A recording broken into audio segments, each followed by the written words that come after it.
Okay, because Gary's accent. Absent. So we have Becky, Vicky,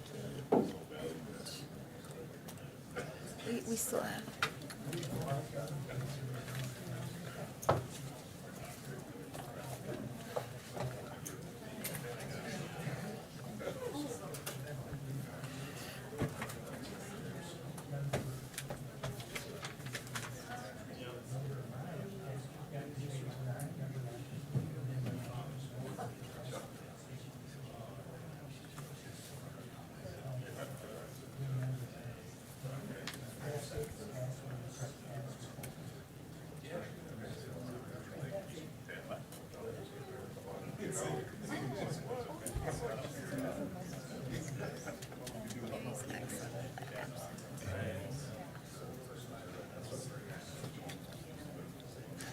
One to go? One to go? Yep.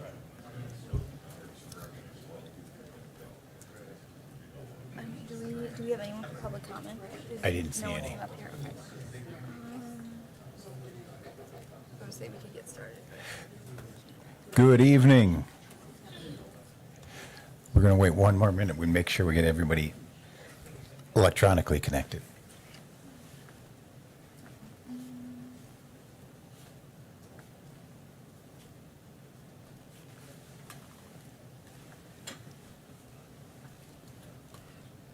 Can we Yeah, we can start. manage it manually?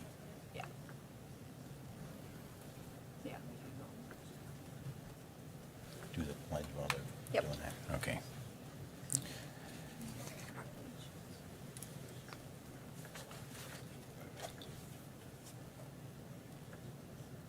You can go. Good evening. We'll get that set up as we get started here. I'm going to call the meeting to order. You're at a common council of the meeting, or of the city of Wausau. It's Tuesday, April 23rd, and it is 6:33. Okay. Please join me in the Pledge of Allegiance.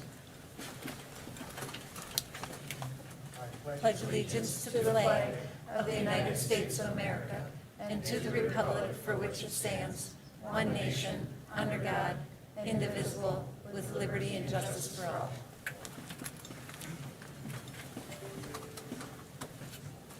There we go. She's good. We'll have the clerk call the roll.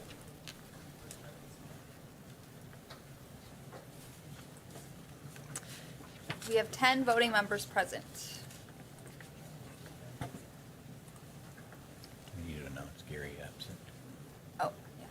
He's excused? And Alder Gisselman is excused for the evening. And up next is Mayor's proclamations. I have two proclamations in the packet.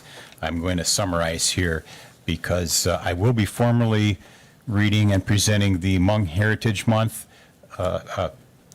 proclamation at the Hmong Heritage Month ceremony at Horseman Middle School this Thursday, April 25th at 5 p.m. So if you can make it there, we'll make this formal then. The second item for proclamations by the Bike Ped Committee presented this week, and because it's honoring a person here, I felt we should read a portion of it. And it's a shameless plug here for Bike to Work with the Mayor Week this week. So May 13th through 19th, 2024 is Bike to Work Week, and May 14th, 2024 is Bike to Work Day, and celebrating this May 14th, 2024, the annual Mayor's Ride, which this year is dedicated to the memory of Pat Peckham, a former alderman, journalist, resident of Wausau, and tireless advocate for biking. And therefore be it resolved that I, Doug Denny, Mayor of Wausau, do hereby proclaim May 2024 as Bike Month.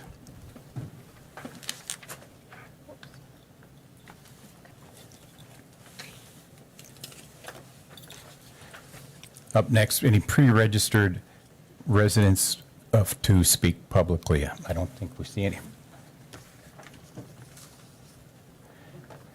And then up next is the communication of a staff report on environmental justice data.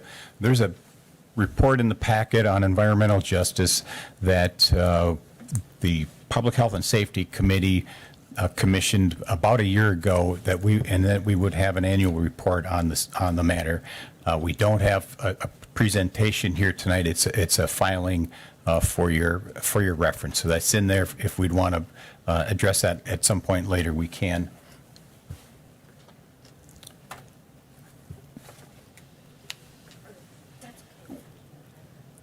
We will, if we can discuss that at a later date. Tonight is for information only, and staff isn't prepared to discuss it. I just want to say that it's for each district has the information complete on sustainability, so that's all I wanted to just explain for each item. Why don't we do this? If there's some clarification that I wasn't familiar with, go ahead. Alder Lukens for clarification. Thank you. I just wanted to tell you all, because we discussed this in sustainability, that if you look at this, it's broken down by each district. There's a few pages for each district, so you can find your district and look at the information. So I just wanted to point that out. Thank you. Thank you. Up next is the consent agenda.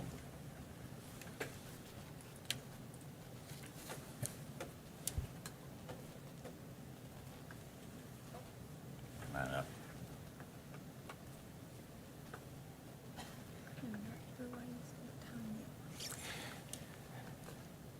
I have a request from Alder Neal to speak. Thank you. I'm requesting, I think correctly, to remove from the consent agenda item 240413 regarding the Green Acres at Greenwood Hills, Vistas at Greenwood Hills item.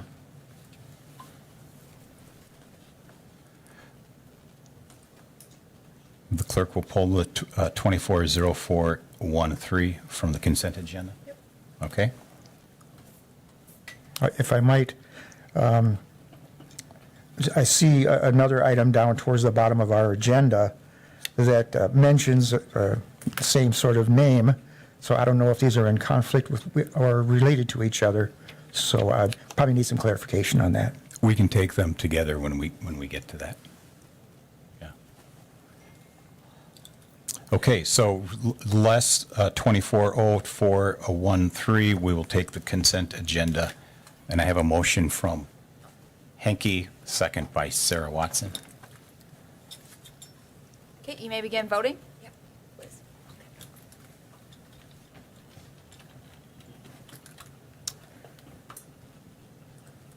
Okay, motion passes 10-0.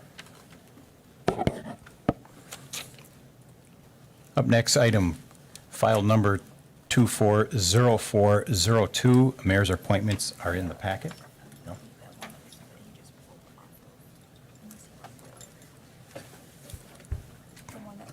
Without objection, I would prefer to take that one together with the other item when we get to it. Okay. Thank you.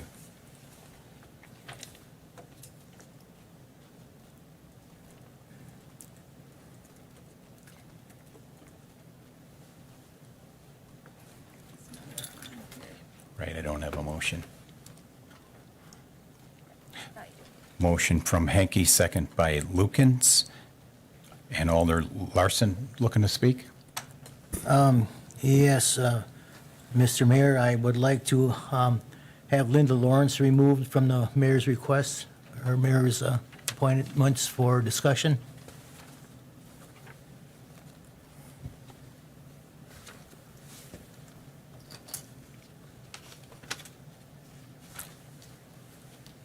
That would be an amendment. So you're looking to amend the appointment list. Thank you. I could do that, yes, but it don't, oh, okay. We-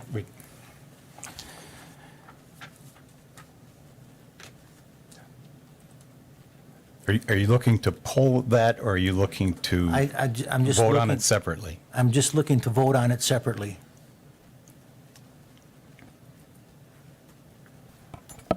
parliamentarian, would you recommend that just be added as a new item to vote on and not as an amendment? Yes. Okay, Yes, in that case, I would. okay.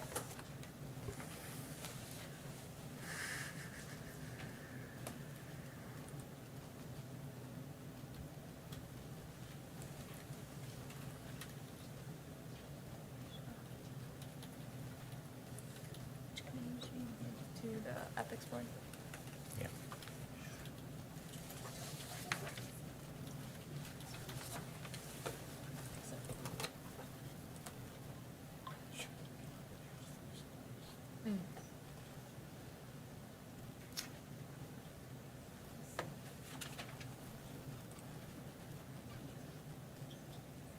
Okay, so that's as a separate item that's before them right now. That has a motion by Alder Larson and needs a second. That's where we're at. So we have an amendment with a motion by Alder Larson, and we would need a second to discuss the nomination or the appointment of Linda Lawrence.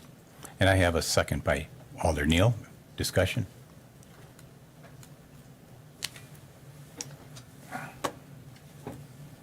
Oh, Tom Neal. Alder Neal. Thank you. I seconded the motion, mostly just to get it on the floor for discussion purposes. I'm curious as to, what people's thoughts are. So that's my comment on my second.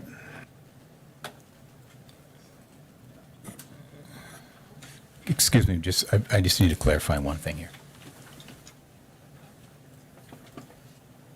Were you at the Mint for lunch? Sure. Yesterday, 2 days ago? 2 days ago? Were you at the Mint for lunch? Did I sit next to you? Okay. She's a catalyst to after almost 30 years at the clinic, she's leaving. Oh, okay. I thought it was you, but I was just like, I'm gonna be awkward and just not say hi. I wasn't 100% sure. At least you didn't ask me about his program. I'm going to remove this item because it was a clerical error and it was not meant to be on for this evening. I haven't discussed it with council and I haven't discussed it with the member. So without objection, I would remove that from the appointment list.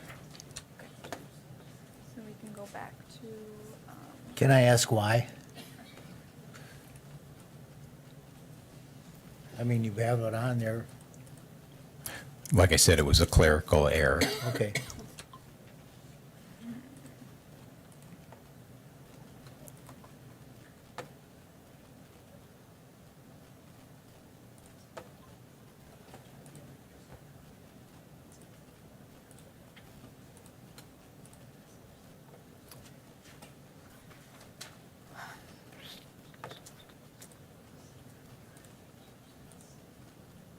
oops, okay. Okay, so we now need a motion and a second on item 240. All right, so we're back to the mayor's appointments, 24-0402, and we need a motion. Motion from Rasmussen, second by Neal. Any discussion?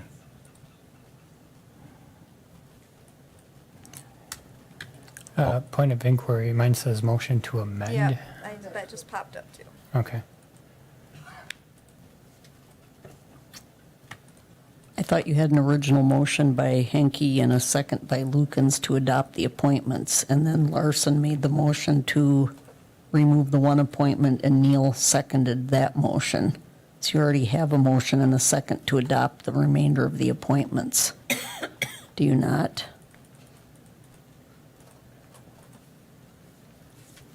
Back to it.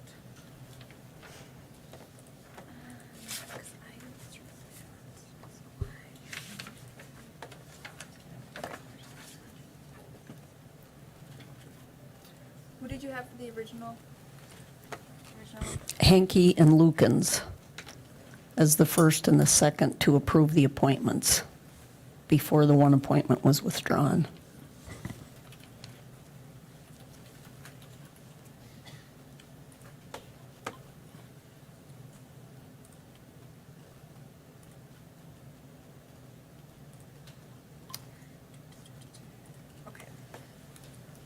Okay, now we're setting the computer. We have, again, for the record, motion by Henke, second by Lukens, to adopt the mayor's appointments. Any further comment?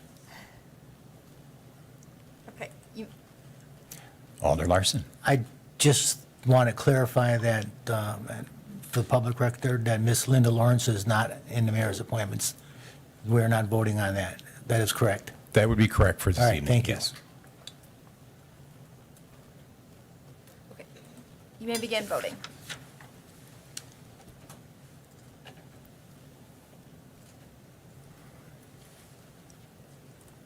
Motion passes 10-0.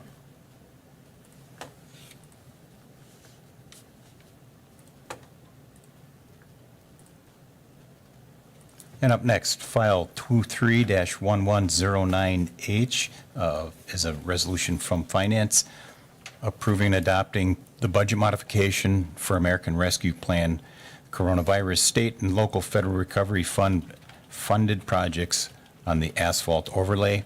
It passed and was approved 5-0 in Finance. I have a motion from Watson, second by Henke. Any comments?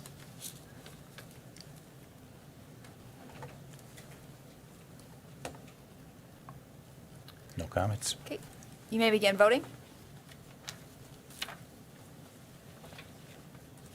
Motion passes 10-0. Up next, item 2311091, again from Finance, resolution approving and adopting budget modification for American Rescue Plan Coronavirus State and Local Fiscal Recovery Fund funded projects on the council chamber upgrades. That as well was approved 5-0 at Finance. Motion from Alder Watson, second from Alder Lukens. Any discussion?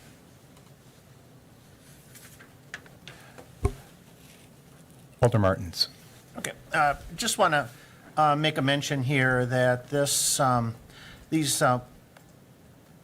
upgrades to the council chambers have been bouncing around in CIP for several years now, and we just haven't been able to get either the political will or whatnot to move it forward. I think by using these ARPA funds, not only what it will do is bring about much needed technological upgrades to this room to help make our meetings more efficient and more accurate, but also assist in increased transparency as there will be, as the improvements will make the meetings much easier to stream for the general public to view. So I am supporting this measure.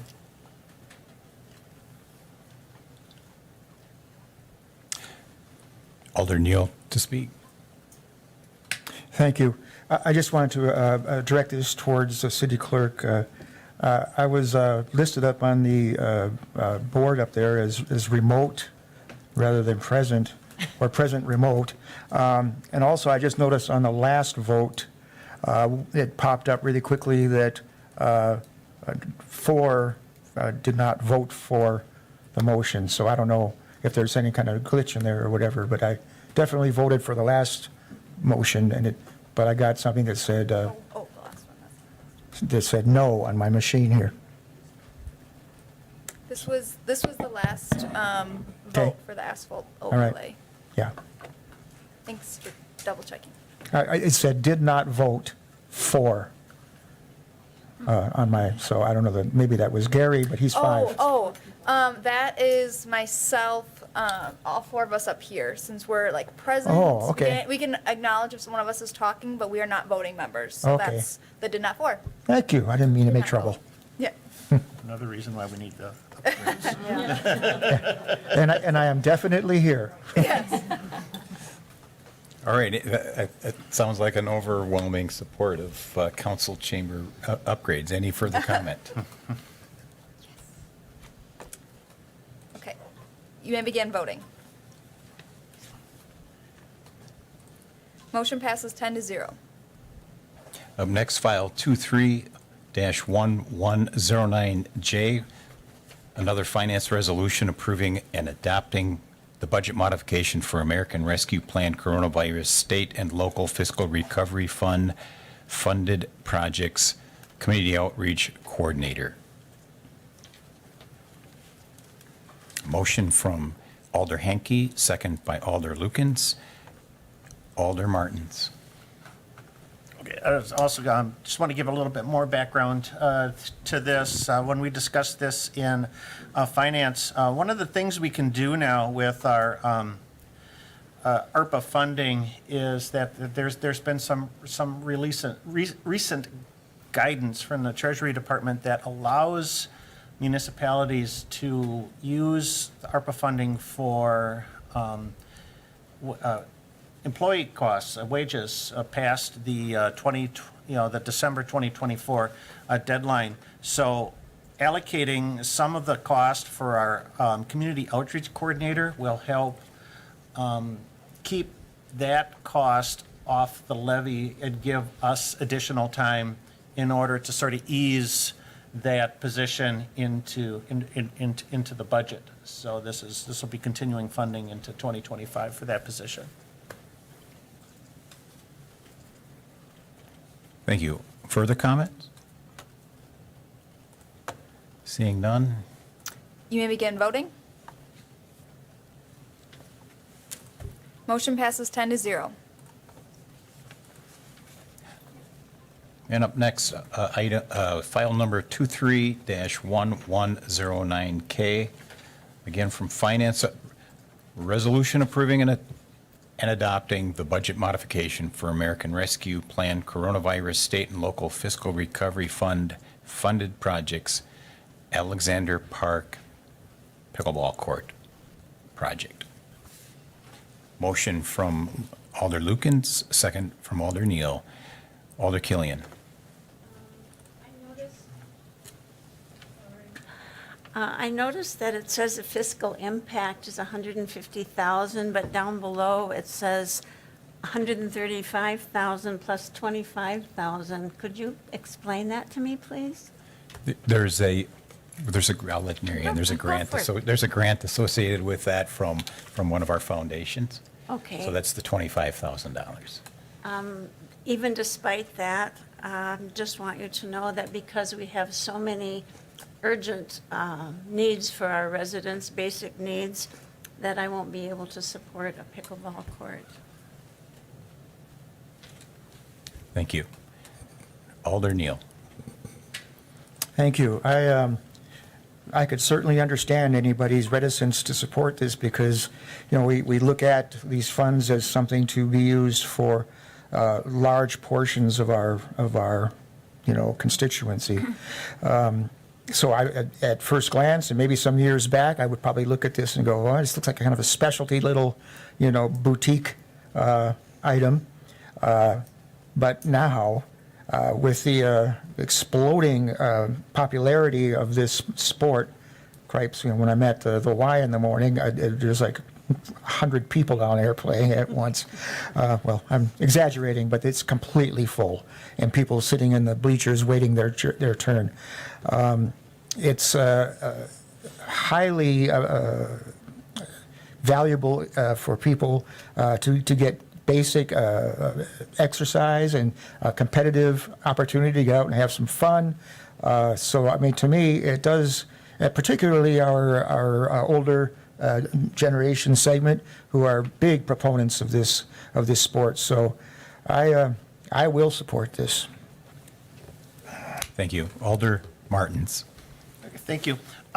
When the Finance Committee discussed this item and ranked it, one of the things to consider, or actually a couple of things to consider, is that this tennis court, right now it's a tennis court at Alexander Park, would be closed this coming year because the surfacing, the asphalt surfacing, is in such bad condition that it's unplayable and a safety hazard.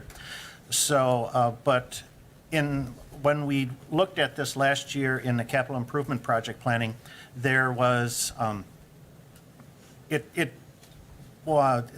the time it did not meet the ranking to make it through CIP, but there's a groundswell of people that want to see this tennis court resurfaced and restriped into a pickleball court, so much so that there has been some additional grant funding to help with that process. That's why we see the $25,000 grant in this measure. One thing to consider with the ARPA funding is that there are many purposes that we can use this ARPA funding for, and one of them is for outdoor activities, encouraging activities in outdoor spaces, and looking at all of the things that we have approved funding for in the last 3 years. Outdoor activities is probably one of the least of the items that we've approved. We've done this, we've allocated money for the skate park. We've allocated some money for the River Edge Trail, but that is pretty much the extent of it. So I think, funding this, the renovation of this tennis court into a pickleball court would be good for the community. Just on that point alone, I'll be supporting this. Thank you. Alder Rasmussen. Thank you. Part of the discussion that we have been having all along with our ARPA allocation, there were a number of core goals when that funding was given to municipalities. Revenue loss was one, but another core goal of that plan was really to find a way to create active outdoor activities where people were not in indoor close contact. And we found that when COVID came to us, there was a need for people to be able to be outside recreating in the open air, not enclosed inside of buildings or inside of gym facilities. And so to promote active outdoor activity that people did not have to be in an enclosed setting to perform, that was one of our core goals. That's part of where the trail and the skate park drifted to the top in the ranks.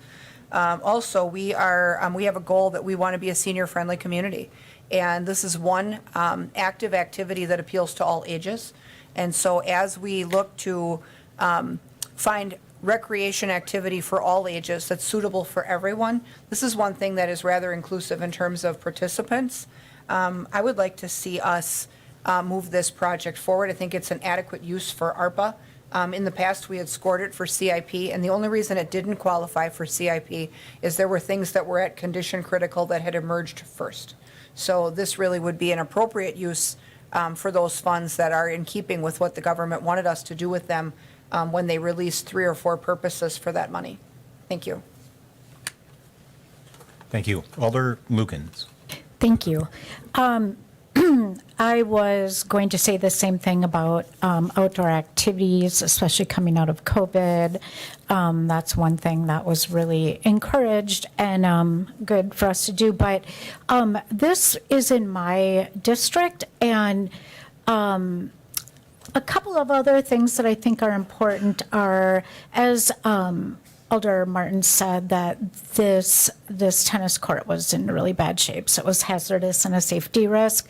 But also, it's right next to Airport Park, and so several years ago, the southeast side of the neighborhood raised funds to redo the playground there, and it's wonderful. Like the neighborhood, the people are very active, and they raise the funds themselves to do that. I mean, I don't know if there was anything at all coming from the city with that, but anyway, they raised the money, and the airport is right there, and they have quite a few activities. They're having more and more that involve the public, and Learn, Build, Fly is right there, so there are families. So it's just, my point is that it's a very well-used park. Lots of people use it.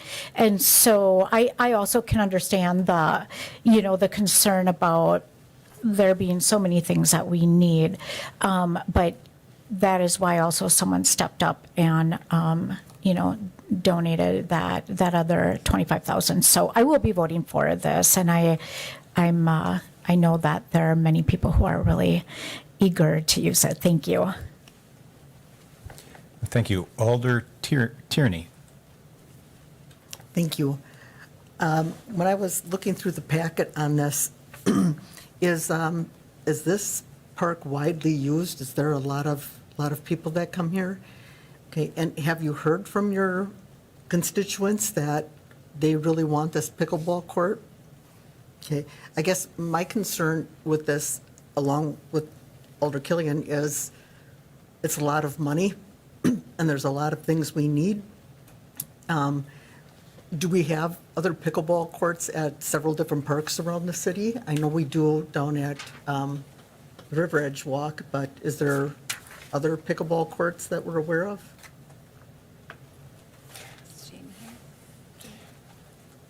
Nobody Anyone from knows? Parks here tonight? I don't know the answer to that one. I believe there are pickleball courts at Marathon Park, right? And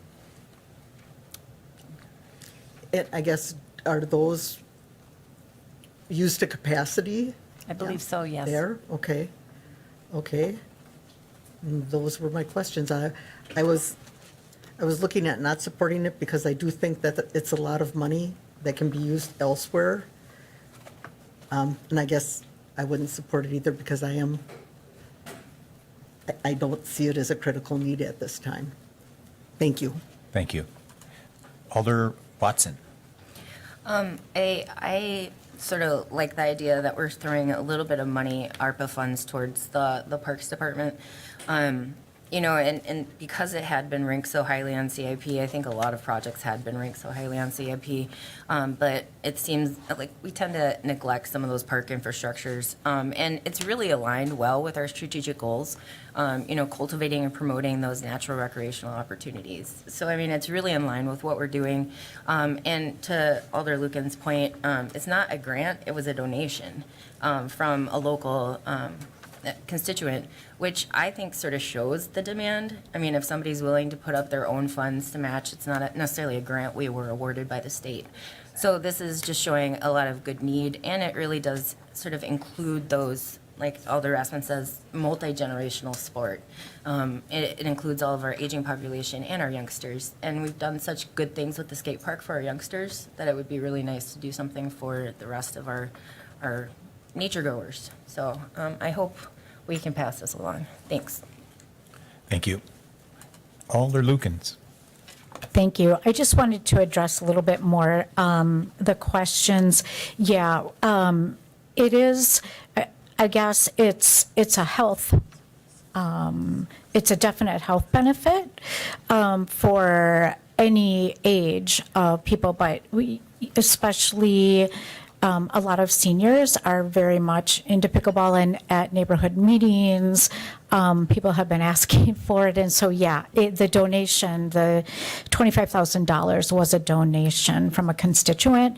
And it's, Airport Park is right on Lakeview Drive, so it's right by the airport, just down the road from North Central Healthcare.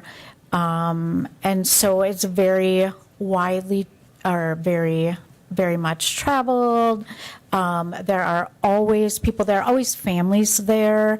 So it serves, I think it fits very well because it can be, you know, grandparents, parents, you know, children playing on the playground, and then again, Learn, Build, Fly, that really engages students in the school age years. So I just think that I have no doubt it would be very well used, and otherwise it would be closed, the park, because it's hazardous to use. So thank you. Thank you. Further comments? Seeing none. You may begin voting. Motion passes 8-2. Up next, file 23-1109L. Again, from Finance, resolution approving 2024 budget modification, construction of police security fencing. And this was originally an ARPA request, and it was moved to another source for surplus, I believe, and it passed Finance 3-2. I have a motion from Alder Lukens, second from Alder Neal, and up first is Alder Neal. Thank you. Well, I will be supporting this request. I think it's been amply described in terms of need and presented in terms of its, physical status and whatnot there. I just have one question. I noticed driving by the other day, and of course, it's been a few days, so I don't know if they're still there, but there's some nice trees on the Grand Avenue side of the parking lot, outside the fence, and I'd just kind of like to make sure those trees are there after the fence is put up, if it's been approved.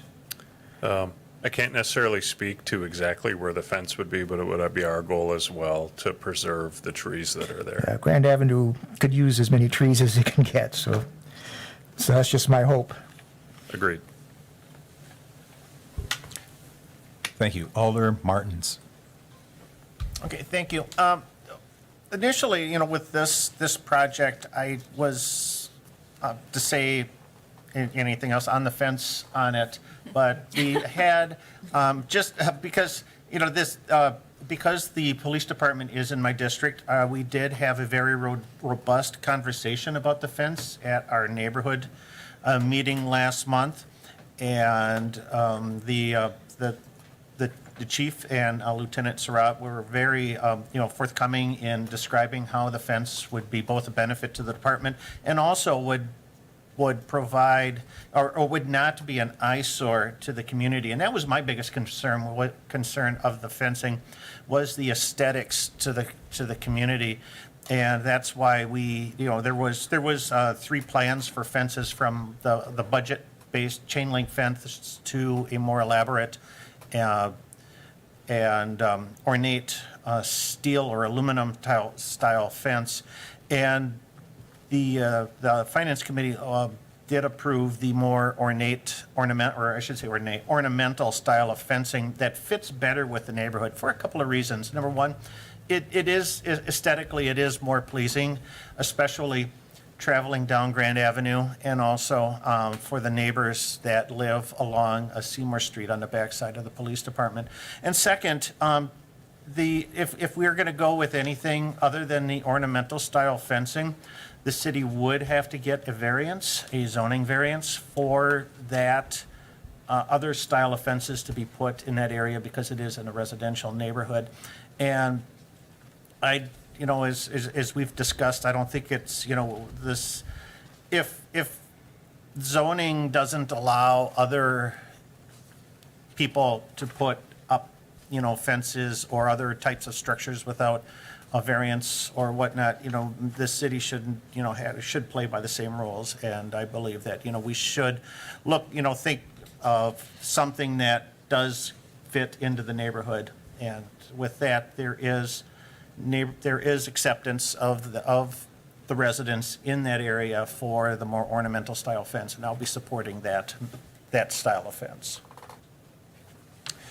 Thank you. Alder Rasmussen. Thank you. We've discussed this a couple times in finance.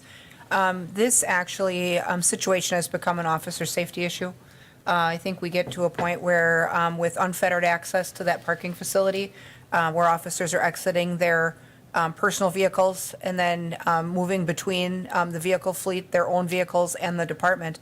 When there's uncontrolled access to that parking facility, not only can certain folks have the ability to determine what those officers' personal vehicles look like and create an unsafe situation for them, either in transit or off duty, but they're also with access to the parking lot as they're testing equipment and preparing for their shift.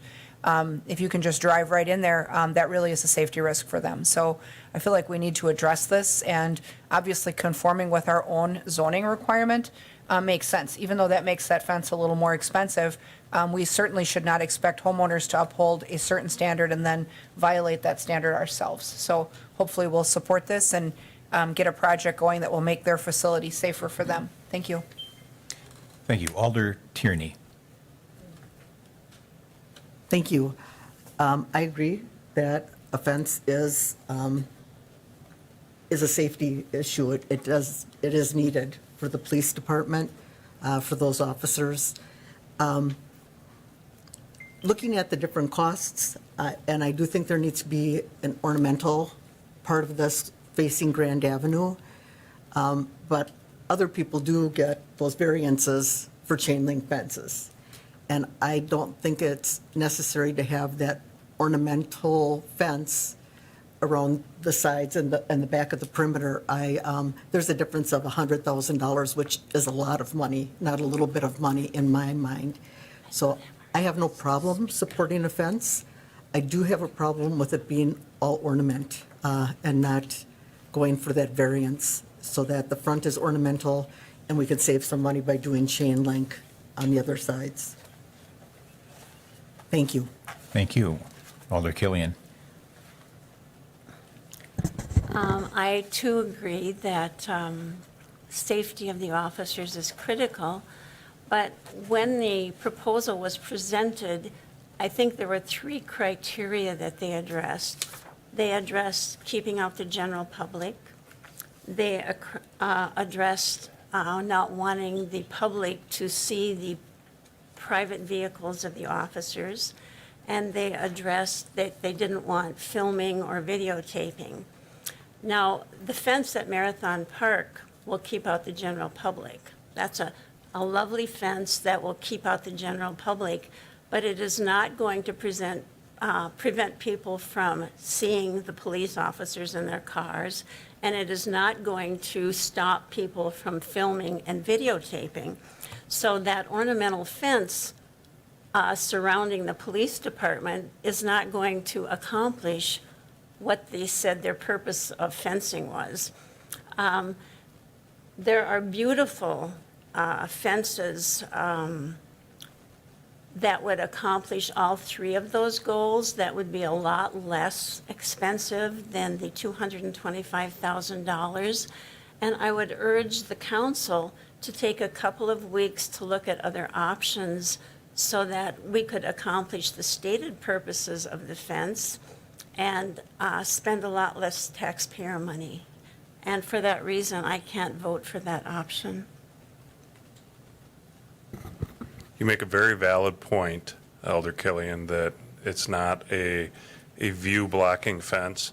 My recollection from the presentation was not that someone from the sidewalk can't see a city parking lot or what's parked in there or see the building, but we have on a regular basis individuals that are in our parking lot videotaping inside the cars and recording the license plates numbers, and often we suspect they're goading our staff into coming out and having a conflict with them and creating a First Amendment audit situation.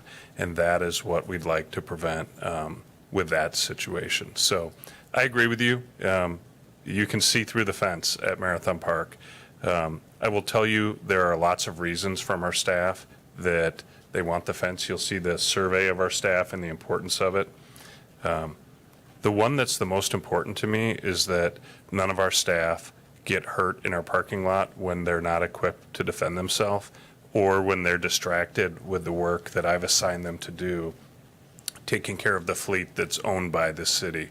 And enough of those situations have occurred that brings me here asking for a fence over the last couple of years. So you're not wrong, but what's most important to me is that citizens don't find themselves in a situation in our parking lot, or we don't have officers assaulted or end up with a use of force situation in our parking lot. Thank you. Thank you. Alder Neal. Thank you. Chief, I have a question about access and security. I've visited the facility on a few occasions, and I've driven right in, whipped up and parked right next to the building and walked in the door. Very convenient. But I could see where that's not great if it were somebody else perhaps. But if you, as I'm planning to come visit in the future, would a planned visitor be receiving like a entry code, or will there be like an intercom to say, hey, I'm here, to be remotely allowed entrance, or is it just there won't be visitor parking there at all? Sure. The current visitor parking, which is on the east side of the actual building, there's I should probably know this, 6 or 7 parking spots there. 1 or 2 of them are handicap accessible. Will continue to be there. That won't be fenced in.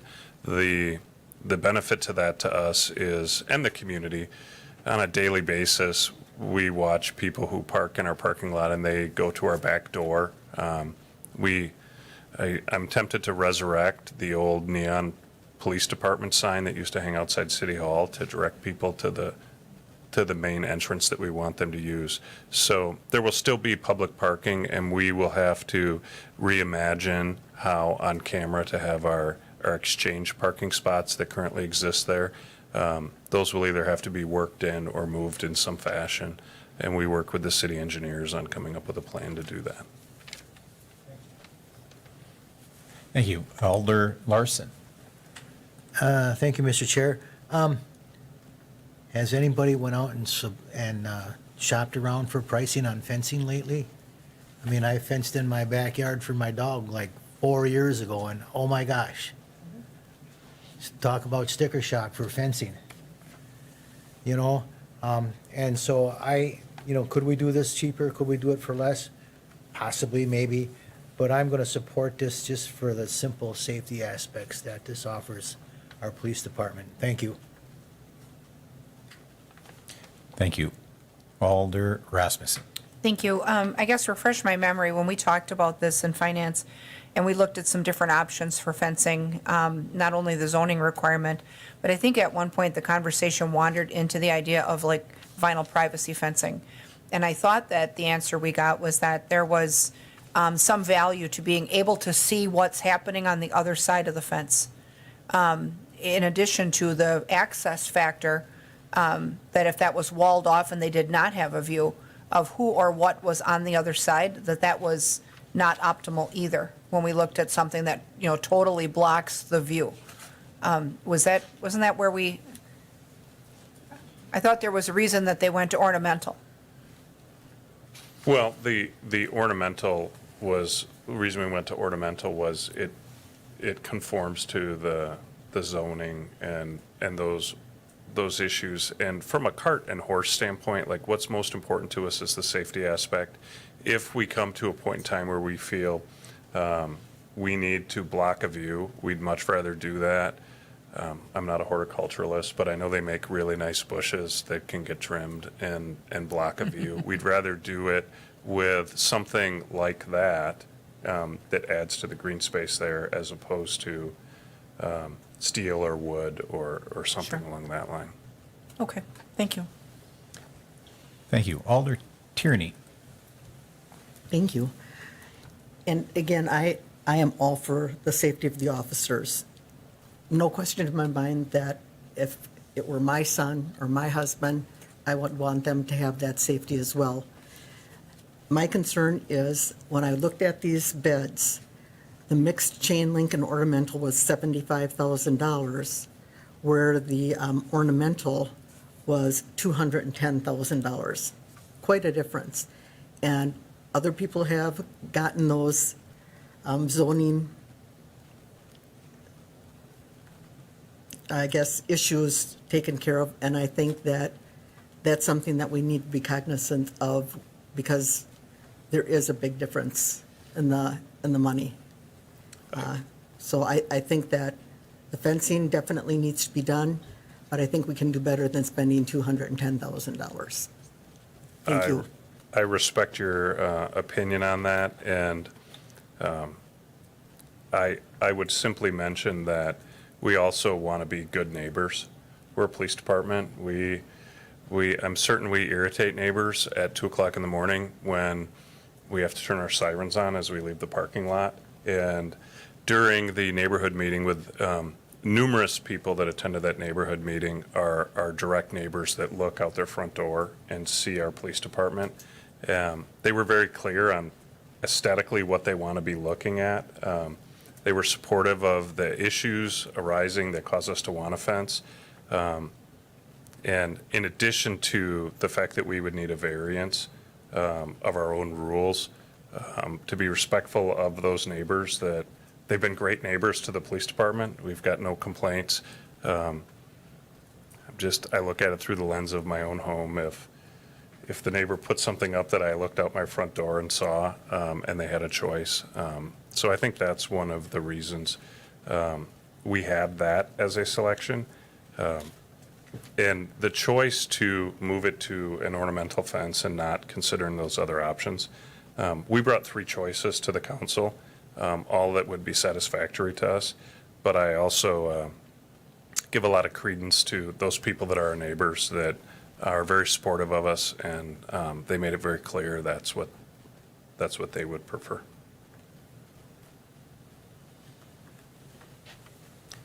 Thank you. With a motion and a second and no further comments, You may begin voting.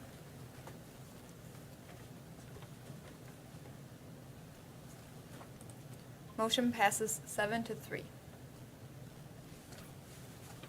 up next is a vote to suspend the rule, suspend Rule 6B, filing, and 12A, referral of resolutions requiring a 2/3 vote.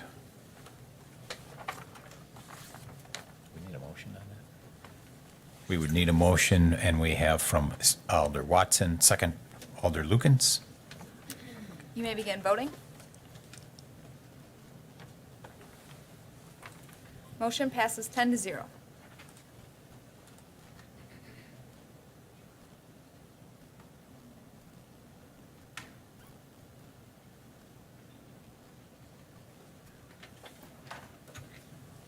Okay, we're going to take the item that was in this place, item, file number 240318.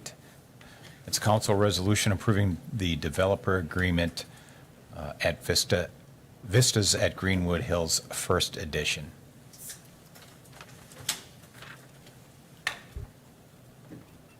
And we would need a motion. Motion by Henke, second by Alder Larson. Alder Neal. Thank you. Well, it could be one or both of these items perhaps are not fully prepared for action tonight in terms of all the i's and t's dotted and crossed. So I'm hoping that we will not take action on them tonight other than to perhaps table them. Mayor, they are fully prepared from the city side, and in the packet as drafts. I'm not representing that they were agreed to by the developer or his council, but you certainly may move to table it or postpone it to a certain time or indefinitely. Well, If I may. Well, this is kind of a new one on me in terms of, the whys and wherefores of this. And it just seemed there has been some questions or some things pending that it might be premature to say yes or no tonight. So I would make a motion to table until we can get clarification from city attorney to are we completely ready to take action. Thank you. so we have a motion to table. Do we need a second on that? And we would need a second if we were to consider tabling. Motion by Neal. Yeah, motion by Neal. Second by Martins. Motion is to table until the next council meeting.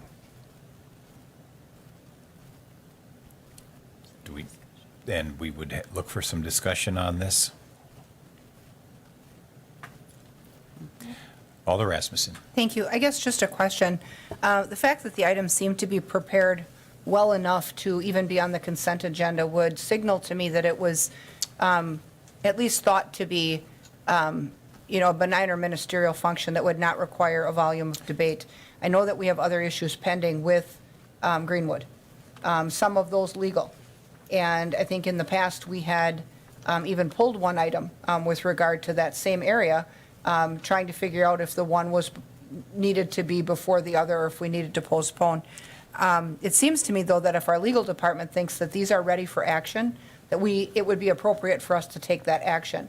I would think that they would have already assessed whether or not any of this was conflictual with the conflict that we have on other facets of Greenwood Hills. Is that, Well, I can tell you, the item we're discussing is on is not the consent agenda item. So that one, that's the easement. right, well, we're bringing But- both together though, right? We're taking them together now, because we pulled the Yes, one. just discussing the development agreement first, and then we'll be And then- discussing the easement. Right, but Yes. neither of these items seem to be in conflict with the legal issue that you're currently working on, right? Not as they're drafted and appear in the packet, that's correct. Okay, because we just didn't want to create conflict to get in between what's already happening in your office. Correct. Okay, thank you.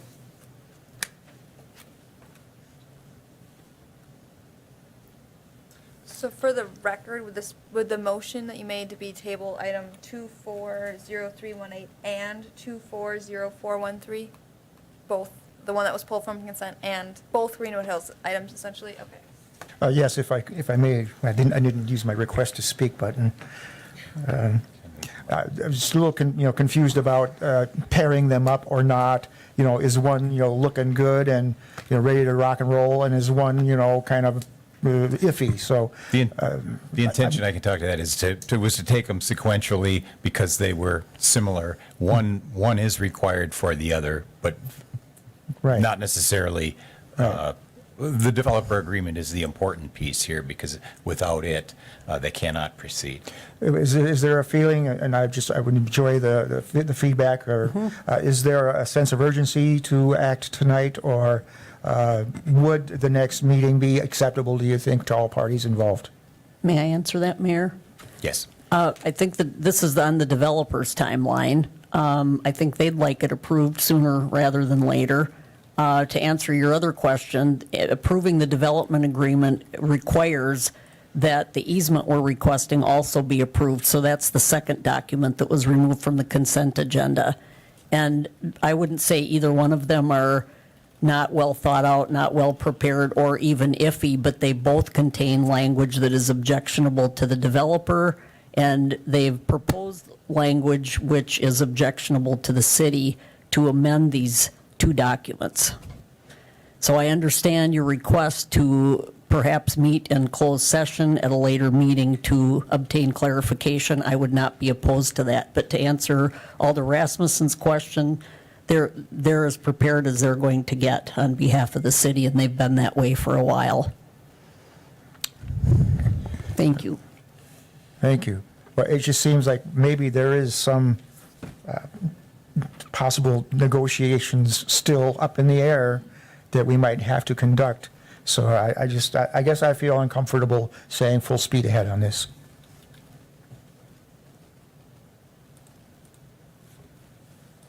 Well, it's never over till it's over, but currently on the floor is a motion to table.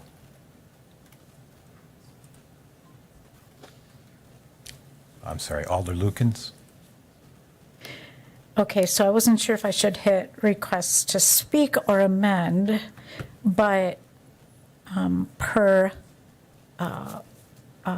what our parliamentarian or as the city attorney just said, I guess I would like to, so maybe it would be table it to be able to meet in closed session to discuss it, to make sure we're all clear on it. I think that's what Alder Neal's motion is attempting to accomplish. Am I correct? And Alder Martins has seconded. He said actually to move to postpone it until we could get clarification Thank you. regarding the litigation. And that would be how I would address it, would be to invite outside counsel into a closed session. Thank you. All right, so then that brings us to the easement resolution that we took from the consent agenda, file 240413, from the Infrastructure and Facilities Resolution approving ingress-egress easement with Greenwood Acres at Greenwood Hills LLC, the Vistas at Greenwood Hills First Edition, that was approved 4-0 in infrastructure. And I would need a motion Motion from Hanky, second from Neil. Alder Killian. Just for clarification, if we accept the easement as it's written, there is no further liability for the city to maintain that area or have any liability for it, is that correct? Not sure how to answer that. As it reads, it says the owner or the grantor of the easement is responsible for the maintenance of it. So that's what you'd be approving. So, I don't know what you mean by any further liability. I mean, once the- there's once- litigation with which you're unfamiliar that's currently pending. okay, that's probably the issue for me. I would agree then that we need further clarification. Okay. So did we just move to table both of these items? No, we took it separately, okay. Then we have a motion and a second now to approve this as so far. Thank you. Alder Neal. Head swimming a little bit. Kind of thought we were packaging them together and treating them together. If that's not the case, I would seek to also table this one if they're tied so closely and one affects the other. I wouldn't want to jump the gun on either and just go ahead and table them, deal with them all together. Can I make that as a motion to amend? We have a motion to postpone. Okay. And we would need a second.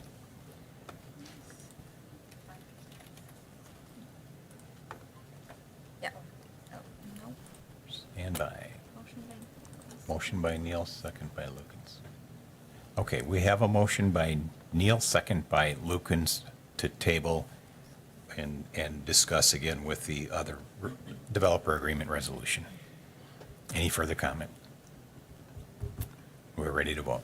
You may begin voting. Motion passes 10-0. Up next, file 020434, resolution designating official city newspaper. So last time around, we had, well, I'll entertain a motion. We have a motion from Watson, second from Lukens, and just as a discussion point here, we tabled this from the last meeting because there were questions regarding the possibility of bidding out for an e-newspaper or an online newspaper, and further research indicates that as our reading of the state statute, there is only one paper that meets all the state statute criteria at this point, and that's the Wausau Daily Herald. However, we did enter into discussion with others who would be interested, and we will continue to explore what it might take for them to be qualified, and then we can review this on an annual basis. But our position is we don't have a choice at this particular time. We would have to select the one newspaper we have. Alder Larson. Thank you, Mr. Chair. And looking at this, this document that we received from Attorney Jan Jacobson, it says that the paper must have like 1,000 subscribers. And it says it could be digital or written, I believe, as I looked on here. I can't find it right off. Paid subscription is one criteria. So, okay, how do they go about verifying their paid subscriptions? I mean, I know, take for example, people donate to the Wausau Pilot Review, so that in a sense that's a paid subscription. People pay for the Wausonian, so that's a paid subscription. I think that this whole thing is kind of this whole, and maybe it's out of our control, but this whole ordinance or statute, whatever you want to call it, is a bit outdated, and perhaps there's nothing we can do about it. And also, it also says that, that there needs to be bids for this put in by May 7th, but since there's only one newspaper apparently that qualifies for this, there's no bid to be put in, is that correct? That's correct. So we're under obligation under the state statute, and we're also under our own city ordinance. But we have For you had mentioned one newspaper, they're not registered as a newspaper, so that's a Okay. blog. The one newspaper, the other that you mentioned is registered as a newspaper, but there are a couple of criteria that she has indicated she would like to work on to meet. One is the verification that it's a paid subscription. So if it's a donation, is that a paid subscription? I don't know, but under the definition. Plus, it calls for circulation and whether that's considered circulation. So there's some terms in there, and Ann can maybe speak to that yeah, go ahead. I just want to add to that, thank you, Mayor, that that really isn't up to us to make that determination. Any newspaper or media, print, digital, or otherwise that believes themselves to be eligible under the state statutes files an affidavit under penalty of perjury to that effect with the county clerk. And then I would think they would notify our clerk, which would trigger then that annual request for sealed bids to be delivered by May 7th so that we can open them. So I don't want to get too far into a discussion. We had a fair exchange with the pilot and review, and I think they're seeking their own attorney's opinion to help them figure out what they need to be found eligible under the statutes. My only concern is for our clerk, who, if she publishes any legal notice that's required to be published in a legal newspaper, in a paper that's found not to be eligible, could be subject to a fine. And so her protection would be them having an affidavit filed with the county clerk that they do meet the requirements and they are an eligible newspaper. And then when we're noticed that we have more than one, we would put out annual bids. Okay, thank you. And I just would like to make one other clarification, and that is, when I suggested we look at other paper or papers, I wasn't suggesting that, that this was going to cost the taxpayers extra money or anything. My sole concern is that the paper that is legal and binding is a shell of what it used to be. And if there's a better way or a more legal way for us to get our legal notices out to people, I'm all for it. And that's the only reason why I brought it up, not for cost. Thank you. And I think one other suggestion that you did make was that we could potentially run two newspapers. That is also not. That was not mine. That was Okay. Alder Neal. That did come up, but so just take that off the table. But we definitely, I think you're on the right track. We could potentially save money, but we'll have to take a look at that next year. Alder Rasmussen. Thank you. I think our goal ultimately is to get information in front of people where they look for their information. Obviously now we know that we're going to have to stick with the newspaper that qualifies, and obviously there's a fee for posting notices and, those legal notices. I guess maybe one point of discussion we should have, we designate the official newspaper, but in the realm of public information, just like we post our notices a certain way, we post on our website, we post, in City Hall, we post in public places. Separate from being the official city newspaper, would it be possible for us to have at least a conversation with our online news outlet that's gaining viewership exponentially and see if they would be willing? It sounded to me like they might be willing to host some type of a community calendar, some type of a, not necessarily the official newspaper, but some type of a section on their site where people could go to look for things like meetings they might want to attend without having to mine our website for it. And, when you're the official city newspaper, you're getting legal notices, you're getting an awful lot of posting material.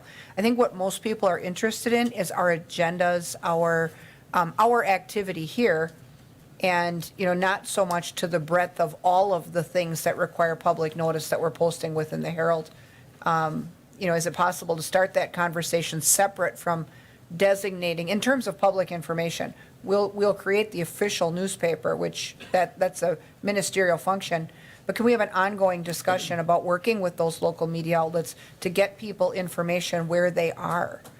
And not that every notice has to go to them, but, when there are things that we believe are of wide public interest, is there a way that we could collaborate with those other news outlets, to maybe create some type of a posting that calls attention to the fact that stuff is happening outside of the official newspaper designation? maybe Caitlin has thoughts on If that. if I may, yes. To answer your question, yes, we can. I want to state again that myself and other support staff that sends out meeting notices throughout the city, we do regularly include all local media, whether it be print, TV, radio, digital, so that way they are aware of at least the meetings. But we're having a meeting next week, and we can talk about those other notices, like legal notices, that we could also start sending those as well, and having a sit-down conversation with the Wausau pilot. Sure. Well, and if it's about costs, I'm not interested in increasing our costs beyond what they already are. But if it's a matter of keeping people informed where they look for their news, if there's some type of collaborative arrangement we could come up with where people would find things there that they don't find there today, that might be a conversation worth having. So, thank you. We also Yeah. do we do press releases from time to time when there's promotions, big events. So maybe we could make that a little more of a comprehensive conversation. Yep. I'd welcome And that. Exactly, and along that same vein, they decide when you put your release out if they're going to report it or not, and with what level of, speed, I guess. So. Sure. I think that, but if we can have a collaboration with places where people look for news, more information is always better than less, I guess. Thank you. Thank you. Alder Neal. Thank you. Well, I think what Alder Rasmussen might be getting at is, above and beyond issuing notices to various, destinations and media, it's actually having a relationship with this or that one that is, in effect, a repository for all of our official communications. And that'd be a service that they then can offer to their subscribers or users. We can send out everything to, let's say, the local TV stations, but I watch the local news every night, and I find out a whole lot about, the weather in California and what's happening in Washington, D.C. and overseas, and not a whole lot about what's going on here. This even was during the campaign. Just it's like, nothing going on here. So I think to have an arrangement where somebody says, yes, we will, maintain an archive, an updated archive of your official communications. So, and then we will tell our readership, that it's there for them to look at any time. That to me heightens transparency, heightens our contact with our constituents, and something that we should be looking into, strategically. Thank you. Thank you. With a motion from Watson, second from Lukens to adopt the city newspaper as it's not mentioned here, the Wausau Daily Herald. You may begin voting. Motion passes 10-0. Up next, file 240417 from Finance. This passed tonight, 4-0. Resolution approving budget modification for the purchase of a compaction roller and paver base kit. And again, Finance, there was 4 there tonight, 4-0. Motion from Lukens, second from Henke. Any discussion? Alder Larson. Thank you, Mr. Chair. I think this is a perfect example of city staff and committees working together to get things done in the city. This came to us to the Infrastructure Committee from I believe, Eric and Dustin, and we passed this, I believe, unanimously, and then did it pass the Finance Committee? Yes. So I think this is a perfect example of city council working with city staff, and Lord knows that this is much needed equipment. If we're going to be investing more money into overlay in our streets, the more I travel around the city in my Uber travels, the more I see how desperately this is needed. And I also believe that, while it might be a big purchase, in the long run, it's going to save money by not having to contract this stuff out. And so therefore, I'm going to support this. Thank you. Alder Lukens. Thank you, Mayor. I agree with Alder Larson. I am grateful to the DPW department, to streets for, the purchasing the asphalt recycler so that they can use hot mix and don't have to wait for the hot mix plants to open, and also for this purchase. 2 years ago, in my first term at our council retreat, I remember that was a huge priority. Every single alder was acutely aware of the condition of our streets. And so I know that this has been a priority of ours. I'm really happy to see these purchases and look forward to, the improvement of our roads. So thank you, all departments, for everything you've been doing for this. Thanks. And thank you. And I think it's fair to mention here that we took this from finance tonight here so that we could take advantage of some grants, and it also, it may be expensive, but it will allow us to do more in-house, and essentially more bang for the buck, if you will. And it'll be with us for quite some time. Any further comment? No further comment? You may begin voting. Motion passes 10-0. That brings us to public comment and suggestions. Anyone for, go ahead.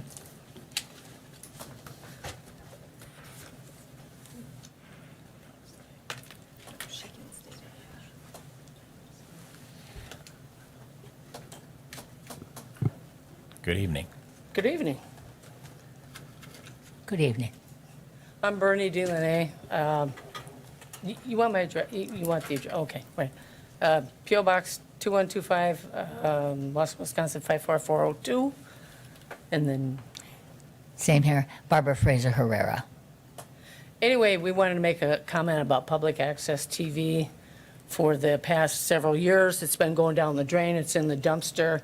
And that's really upsetting to a lot of people that I know. I've been on it for over 30 years.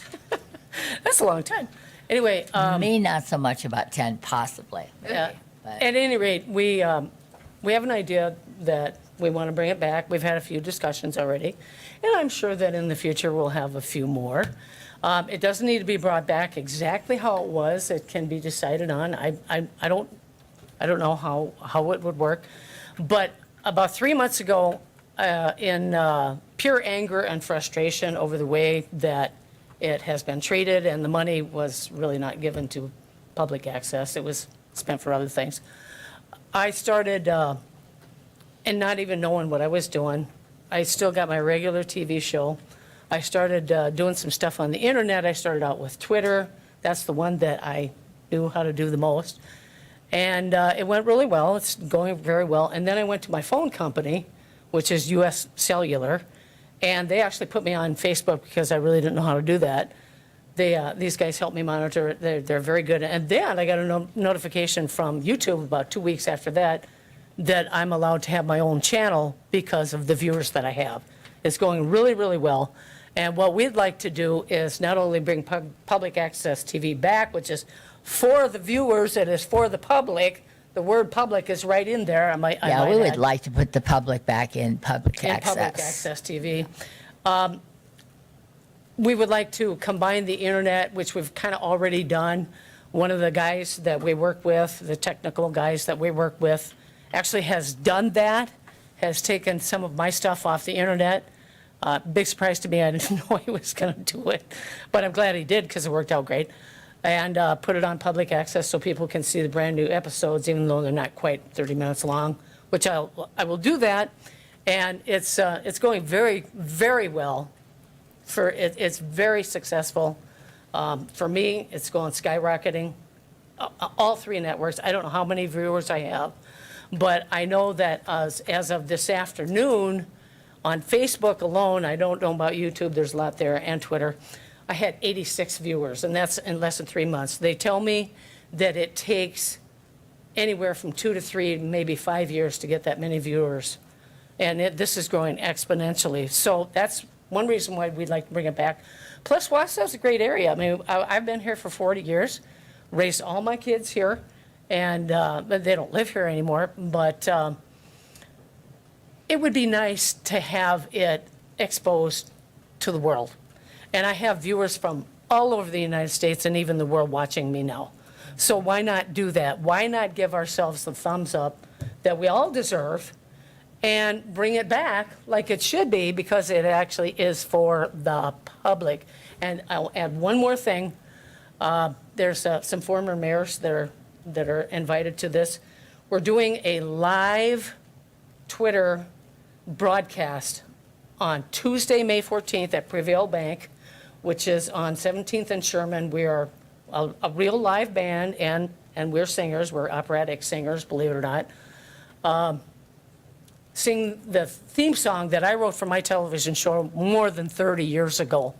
And in case you don't know, the name of the show is It's Not Work, It's Fun, with Master Gardener Bernie Delaney. That's me. And I am Bobby Buzz for life. We look forward to hearing more. Thank you. So anyway, that's what we wanted to say. God bless you all. Have a great night, and travel safely. One more thing. We moved here, my husband and myself, from Los Angeles, California. Lived there for over 20 years. Worked for Los Angeles Times newspaper for at least 12. Promotions, sales, Spanish and English verification of sales, etc. Okay, this is pretty much our venue. This is our forte. The thing she's talking about regarding the people coming and commenting, we did not ask Prevail Bank to do this. They jumped at the chance. They suggested it. And they were the one who put the ideas in our head as some of the ways to go. And many other people too. My sister has people coming up to her constantly and talking about public access. And lately, within the last, I would say, at least 6 months, they want to know why it's been so lax. Yep. Okay. Truth Thank be you. told, it's worth it. We know about it. Thank you so much for your time. God bless you. Thank you. Any further? Anyone else? No further comment. That takes us to adjournment. I would entertain a motion to adjourn. Alder Watson motions and Alder Hanky seconds. All in favor? Aye. Thank you. Hi. Thanks for the help, guys. Thank you. Okay, 7:53.